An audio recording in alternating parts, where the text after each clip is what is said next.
Okay, so it starts off in Numbers 13.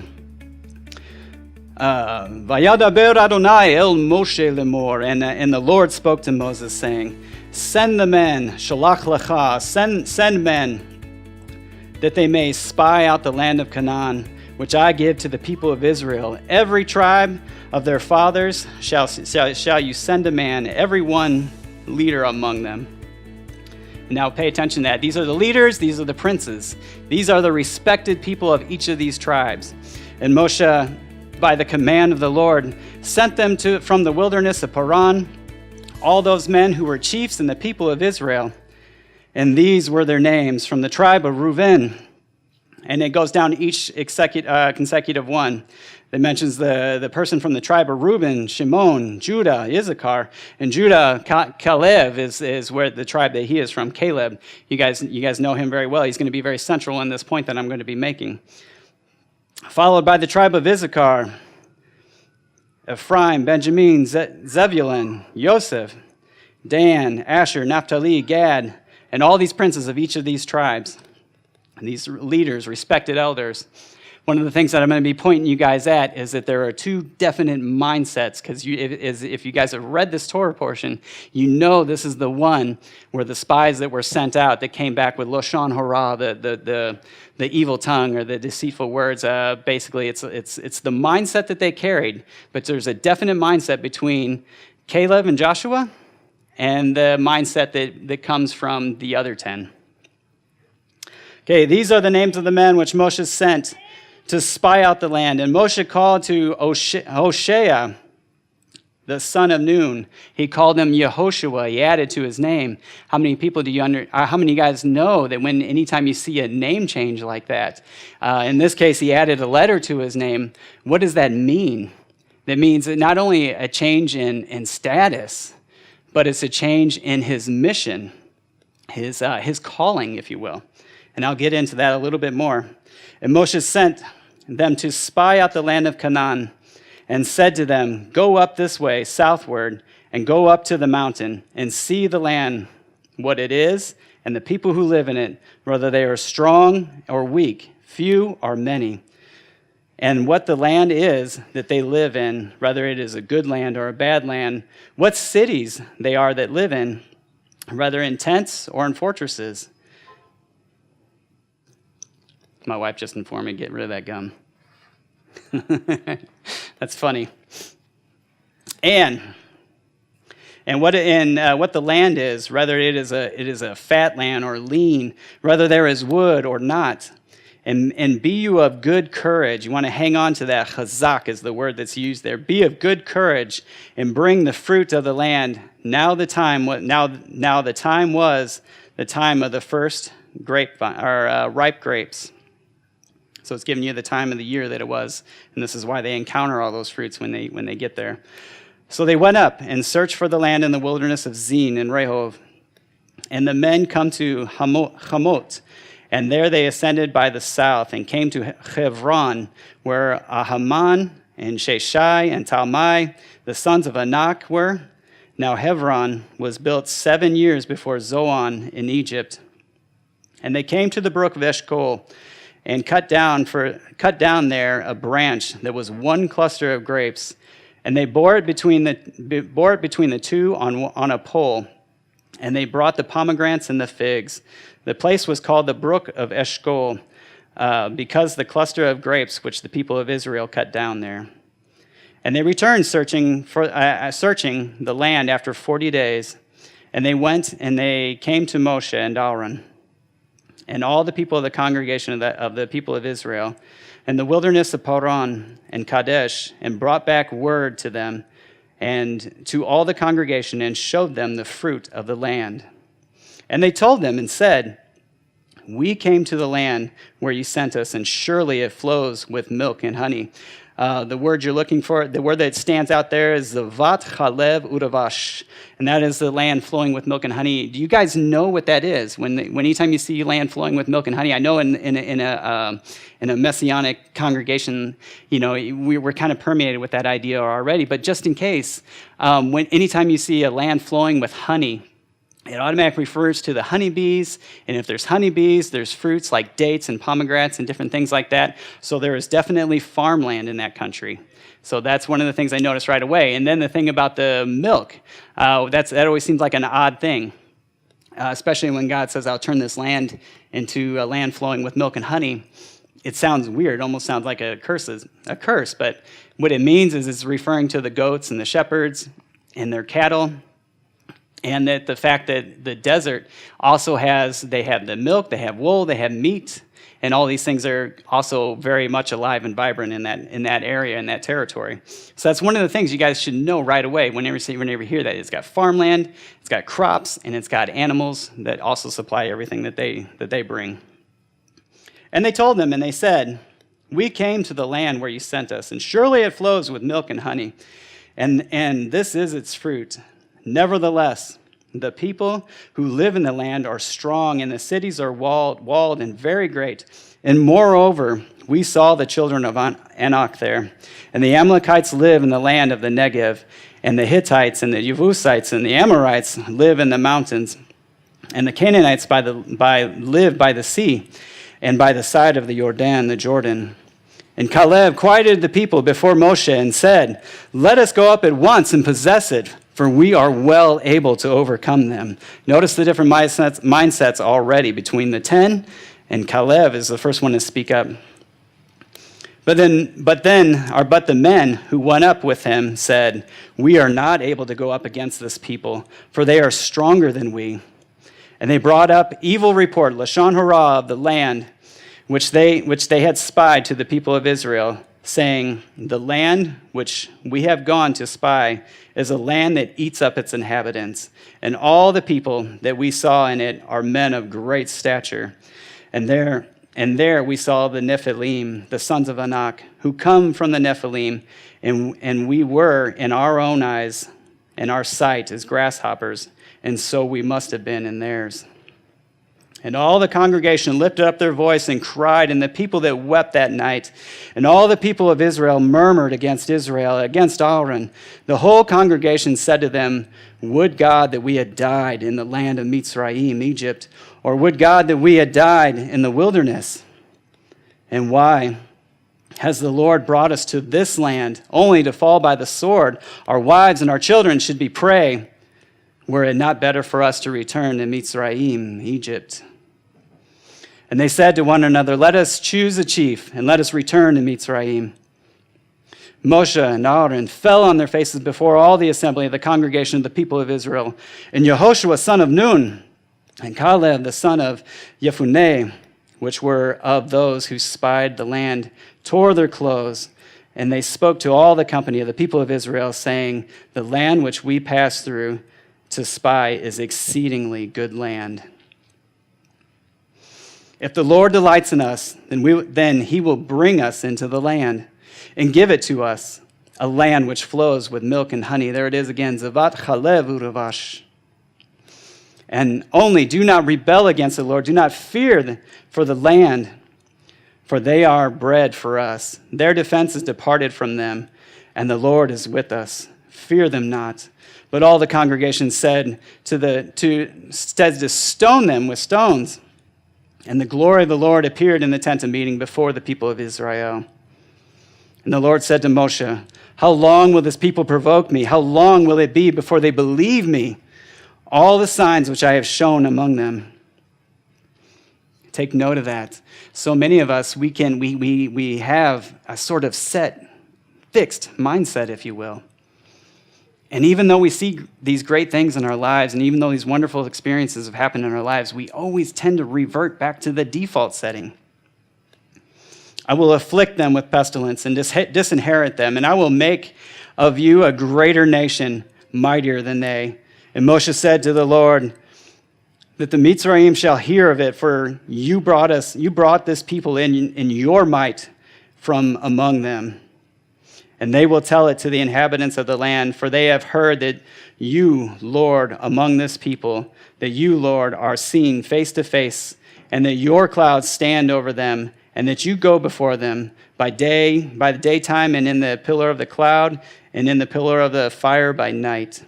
Now, if you shall kill this people as one, then the nations will have heard your fame and will speak, saying, because the Lord was not able to bring this people into the land which he swore to them, therefore he has slain them in the wilderness.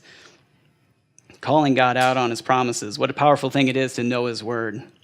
And now I beseech you, let the power of my Lord be great, according to what you have spoken, saying, the Lord is long-suffering and great mercy, forgiving iniquity and transgression, by no means clearing the guilty, visiting the iniquity of the fathers upon the children to the third and fourth generation.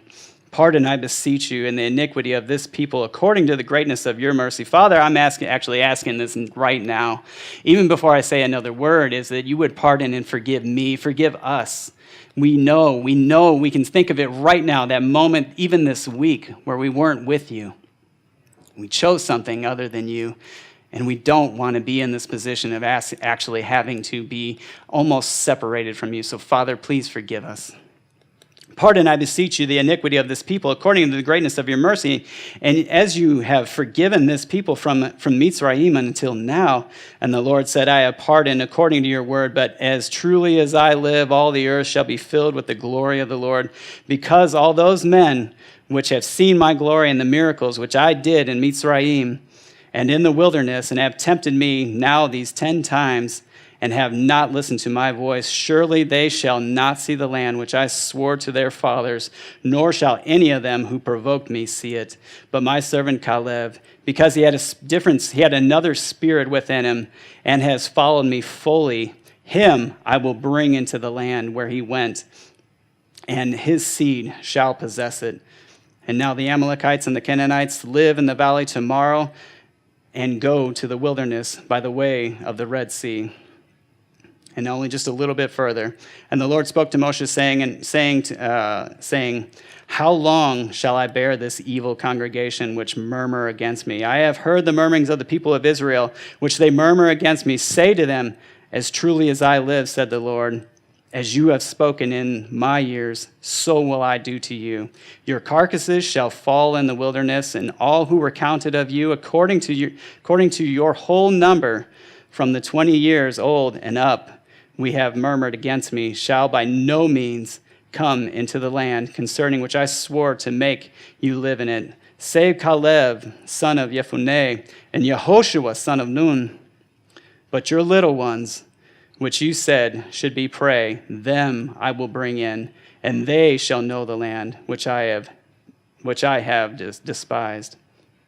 But as for you, your carcasses shall fall in the wilderness.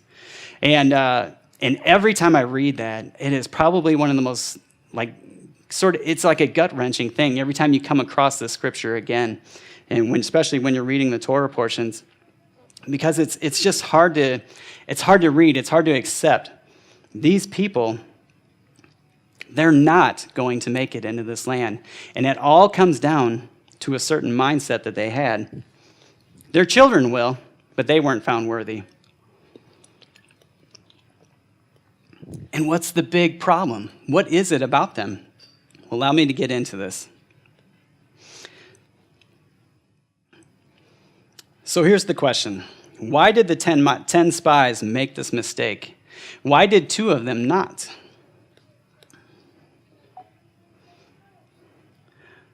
A certain professor analyzes this idea. Her name is Carol Dweck. She offers some clues. She's also she's a professor, a writer, psychologist. She did an experiment with 10-year-olds in puzzles.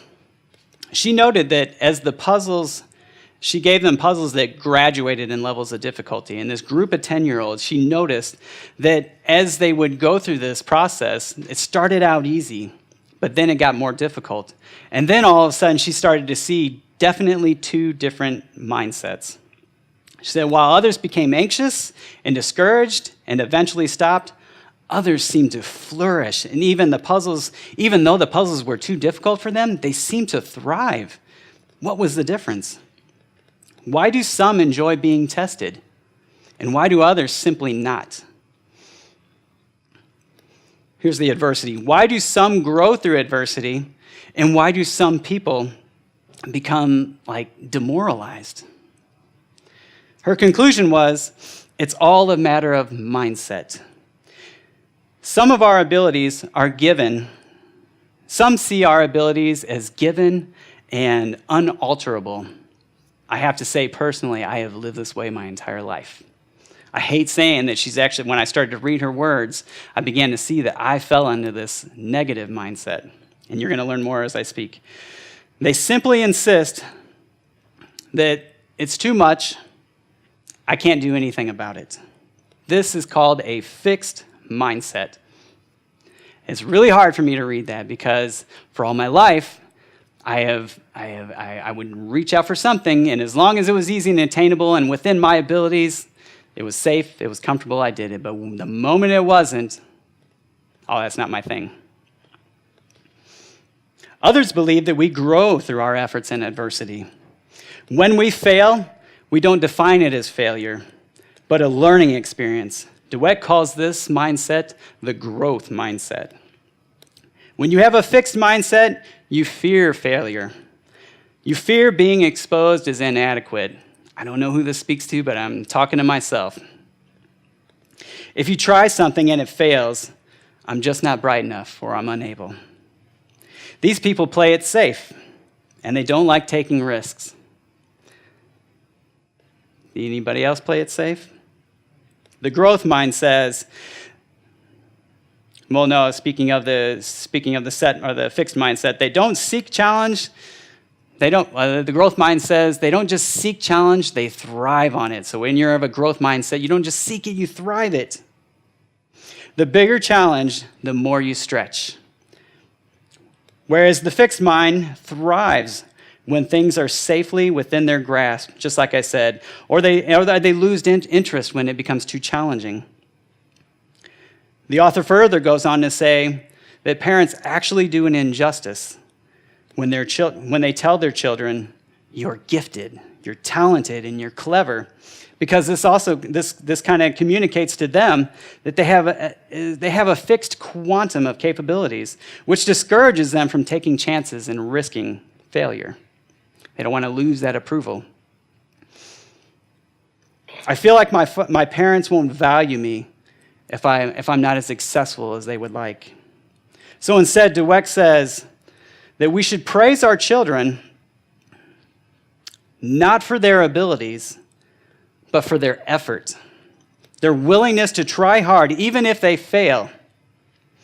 A great basketball coach once said, you may be outscored, but you will not lose.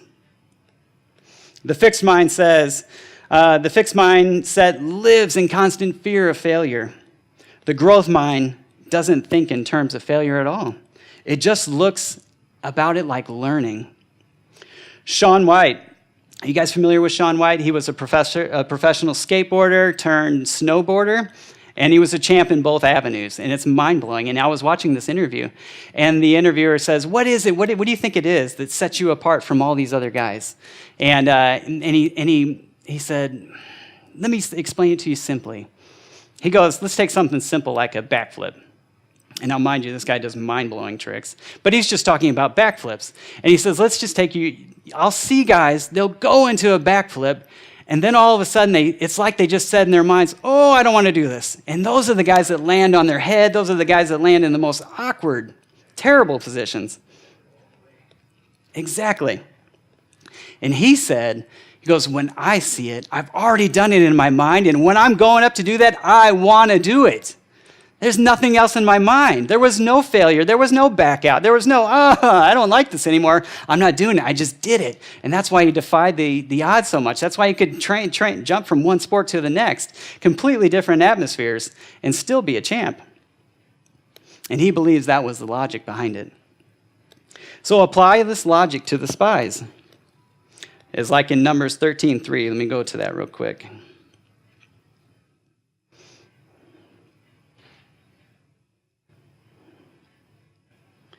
So we read in 13:3,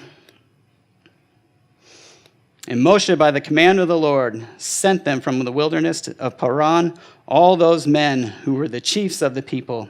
Now, mind you, these people were the chiefs. These were the princes. These were the elders. These were the respected ones. They had everything riding on the line. Notice, it really comes down to a matter of losing their status. When it looked like it was unattainable, no thanks. So they were understanding men, people of reputations to guard, people laden with other people's expectations on them. Against the Canaanites, we can't win. Therefore, we shouldn't even try. That's what you say when you have a fixed mindset.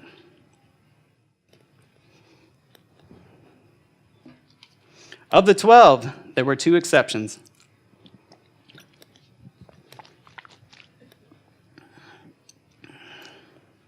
There was Caleb and Yehoshua.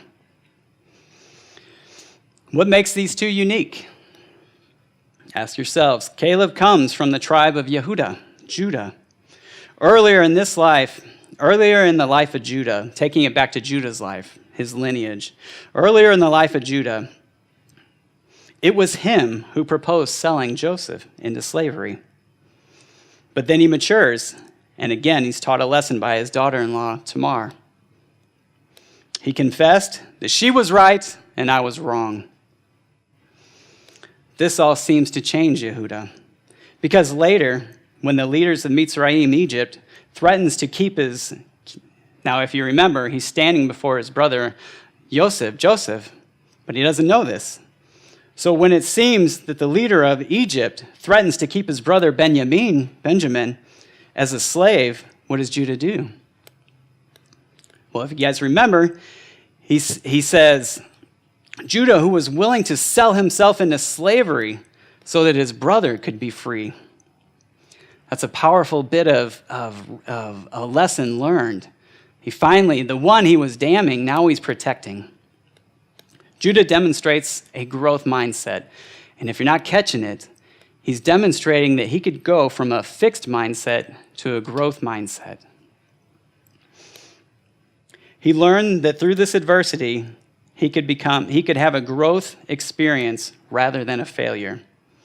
It was this growth mindset that he passed down to the one of his descendants, Caleb. But what about Yehoshua? We learn early in this Torah portion that Moshe changes his name from Hoshea to Yehoshua by adding a letter to his name. According to the Torah, this always indicates a change of character or of calling. Avram becomes Abraham. Yaakov or Jacob becomes Israel. When our names change, it's saying you are not the same person that you were before. Anyone who's experienced a name change has been inducted into a growth mindset.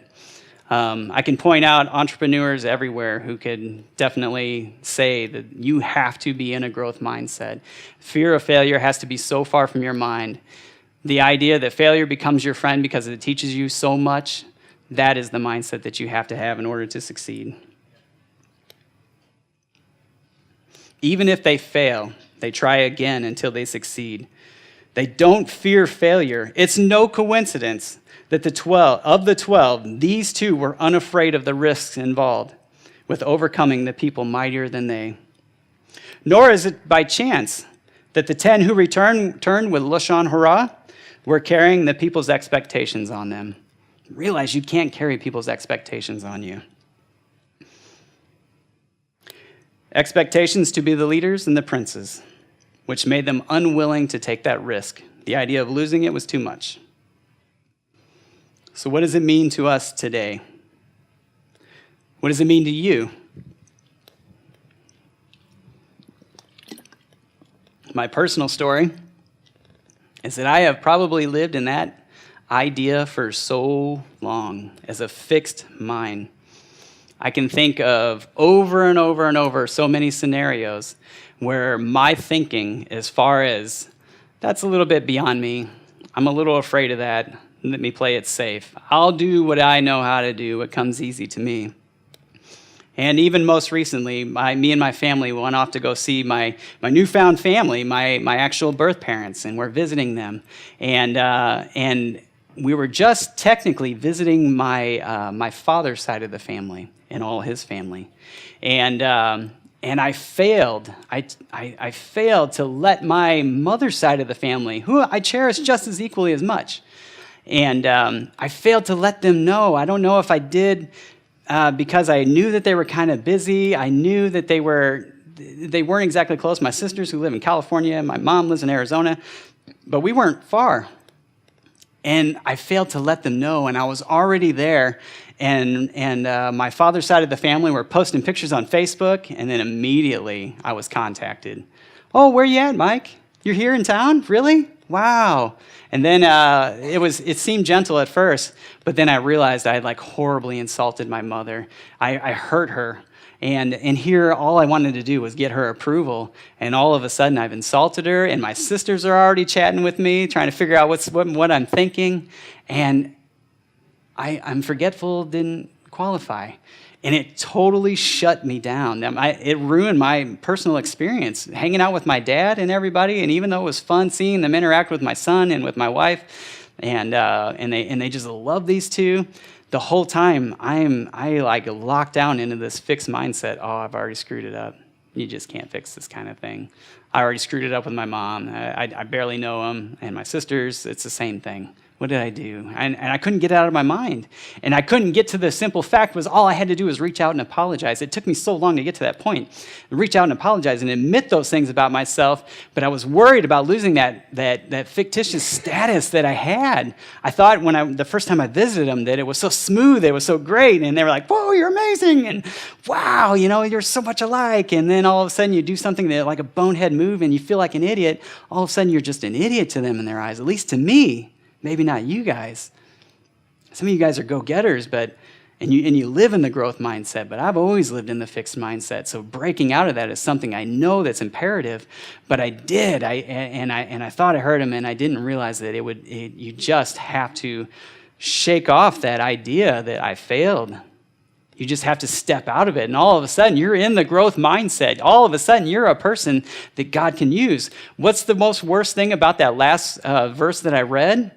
When I was reading that part of the Torah portion, was that God come to the conclusion that this people right here, their minds and their spirits are so broken by slavery, they are not even usable to me. They've seen everything that I've done so far. I can't use them.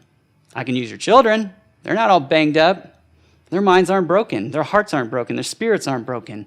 I'll use them. All of you, your carcasses will be left here in the desert. You will never see that land. And that grips me. That grips my heart to think that I could be that person. Because I want to hold on to a fixed mindset, you can say it comes down to pride and all those things, and yes, it's true, but you are stuck in that fixed mindset.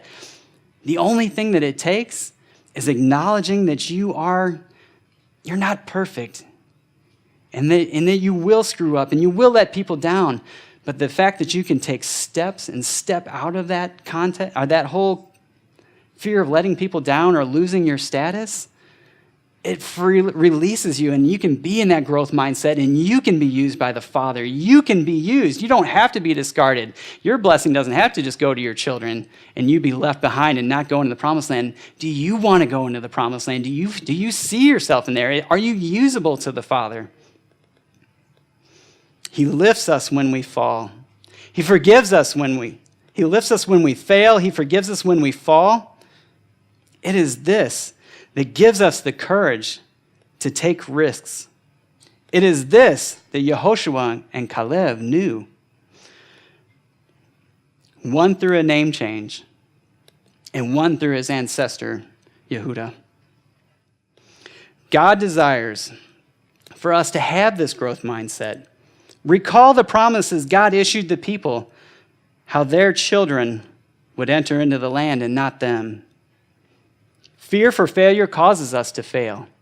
Say it again. Fear for failure causes us to fail. The willingness to fail is actually what allows us to succeed. I can relate it to years back when I used to do the powerlifting and bodybuilding and different things like that. You had to be committed to the idea of pushing yourself to failure, because without it, you were just working out. But you could grow once you pushed yourself to failure. You had to find your limitations every time. I couldn't walk away from the gym going, that was mediocre. Because if a contest was looming, you knew that going in. You were no better than Shaun White was trying to explain the athlete going into a backflip and going, I don't like this. You got to commit, and you have to push yourself to failure, because it's only in that you find new growth. It's only then that you become strong. The willingness to fail is actually what allows us to succeed. No one person personifies this better than our very own Rabbi Yeshua, our master. He lived, he walked, he talked, he slept, and he breathed a growth mindset. His Talmidim, his disciples. You want to learn that word, Talmidim. It has the idea is you're not just a student. You want to be what the rabbi is. He's our rabbi. He's about the pinnacle as it gets. You can't get any higher. We want to be like him. And we have to live in that growth mindset. We have to be a mind and a heart and a spirit that can be used. And they taught others, his Talmidim. Even the great Rav Shaul, I'm saying that backwards, Paul covers this idea in many of his writings, as well as in the Brit Hadashah. And if you guys haven't read it, take time to read Hebrews 3 through 4:11, I believe it is. And he more than covers this. He covers this in all of his writings, but he really hits it right here. And he reflects back on this very story that I'm referring to now. So here's the question. How do you see yourselves? Do you see yourself in the promised land? Or is your mind too fixed to be changed? Too unusable to be of any good for our Creator?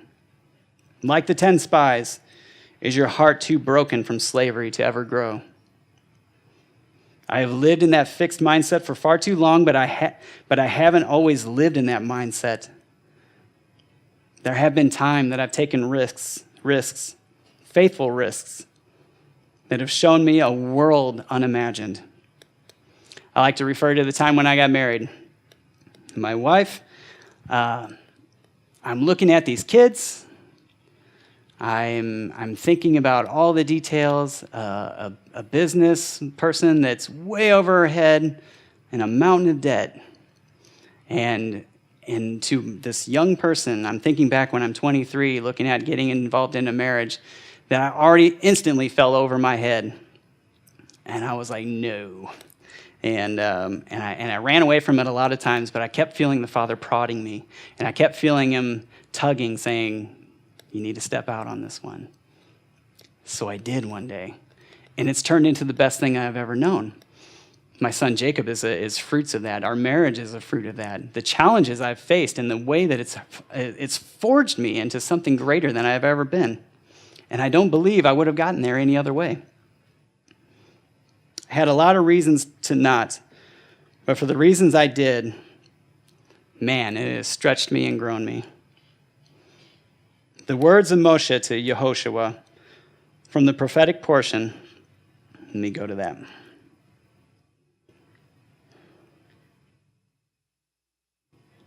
Yeah, this is what I didn't want to do was toggle. I'd rather had a device already set up. So we read in Joshua. Let me get that right.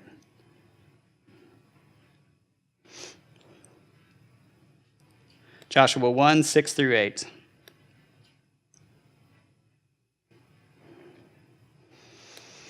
He starts off speaking to Yehoshua. Chazak ve'emetz. That's a word, strong and courageous. It's a good word to memorize. It's a good word to know. Chazak ve'emetz. Be strong and courageous, for you shall cause this people to inherit the land which I swore to their fathers to give them. Only rak chazak ve'emetz. Only be strong and very courageous, that you may observe to do according to all the Torah which Moshe, my servant, commanded you. Turn not from it to the right hand or to the left hand, that you may prosper wherever you go. and one that's always been personal to me. It's Lo Yamush Sefer HaTorah Hazeh Mipecha V'Hagida Bo Yamam V'Layla Lama'an Tishmor La'asot Kachal HaKatuv Bo Kiaz Tazlecha Et Derechecha V'az Taskil. The book of the Torah shall not depart from your mouth, but you shall meditate on it day and night, that you may observe to do according to all that is written on it, for then you shall make your way prosperous, and then you shall have success. If you're not hearing it, Chazak ve'emetz, be strong and courageous. The Father has given us the blueprint to no longer live in that slavery-fixed mindset, but we can live in a growth mindset where a world of unlimited capability is available to us. Have I not commanded you to be strong and courageous? Be not afraid nor dismayed, for the Lord your God is with you wherever you go. And if that's true, then this blessing is for you. Instead of typically closing in the Aaronic blessing, I want to share something that goes right to the heart of it. V'anacha elai ruach Adonai, ruach hokma uvina, ruach etzah ugvara, ruach dad ve'yirat Adonai. And the Spirit of the Lord shall rest upon each and every one of you, a spirit of wisdom and counsel and might, a spirit of knowledge and the fear of Adonai rest upon you. Abba, I bless you for the great work that you're doing in each one of our lives, and I can say it personally. I no longer want to live in a fixed mindset, but I want to know what the freedom it is to believe and to walk in faith. Help us as a people. Bring us together, achad, all of us one, of one spirit, one people, one heart, under one God, one land, one day. And I pray this in the name of your beloved Son, Yeshua. Amen. Shalom, David Wilbur here. Hey, thanks for joining us. I hope you were blessed by the message. I want to invite you guys to subscribe to our channel if you want to see more messages like this. We're always updating it with more videos and information. And also, if the Lord puts it on your heart, please partner with us in sharing this message. You can do that by going to our website, freedomhillcommunity.com, and you can just send a donation. We also have lots of other stuff on the website, like articles and additional videos and things like that. So we'd love for you to join us, and thank you again. Shalom.